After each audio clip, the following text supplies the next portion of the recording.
Ndị be anyị ekene m unu. Igbo mụrụ nze mụ ọzọ, ekenekwa m unu ma kene ihe na-emere unu ihe.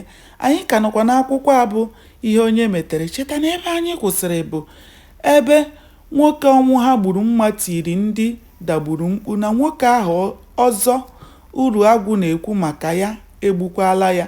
Mgbe ndị ọzọ na-eso ụmụ nwoke abụọ ahụ hụrụ na ọnwụ ha chọrọ iji mma kpochapụ ha, ha rie mbọmbọ.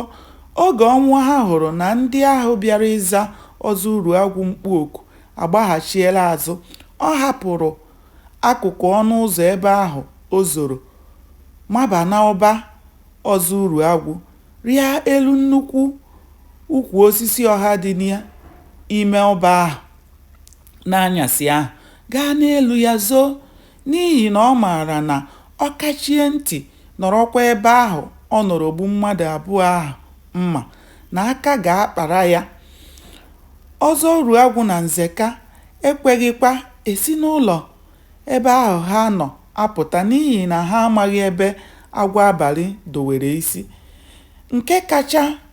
Nke kacha ruo ha n'ahụ bụ mgbe ha nọ n'ime ụlọ ahụ were na-anụ mkpu akwa ndị ọnwụ ha jiri mma merụ ahụ na-eti.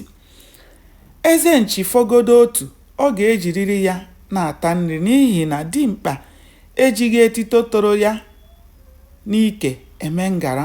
Ndị dagburu ahụ eze ha bụ ọzọ uru agwụ kpọrọ oku ka ha bịa zọpụta ya mechara nọkọọ n'igwe laghachite azụ ka ha gwuso onye ahụ bịara ikpochapụ ha na eze ha. Otu n'ime ha mụ ọkụ jidechaa mma. Ọtụtụ n'ime ha mụ ọkụ jidechaa mma, ụfọdụ bụcha egbe esiri nke ọma, ndị nke ejighị egbe bụcha okpiri n'aka n'otu n'otu. Ozugbo ha batara n'ọnụ ụzọ mgbo ọzọ uru agwụ, ha nubaga ebe ahụ n'ike ka ha na ọnwụ ha chịpụ ya. Mana tupu ha ana-erubata, ọnwụ ha akwagharịala ọnọdụ ya. Ha were ọkụ chọgharịwa ya ebe ọ nọ, n'ihi na ọ bụ aka hụ ntị ọ maa ya ụra.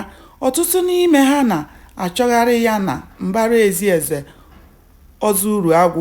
Ụfọdụ chọrọ ya gaa na ọba ya, ndị ọzọ na-achọgharị ya ma n'obi ya ma n'azụ ụlọ na ebe ọbụla zoro ezo n'abalị ahụ.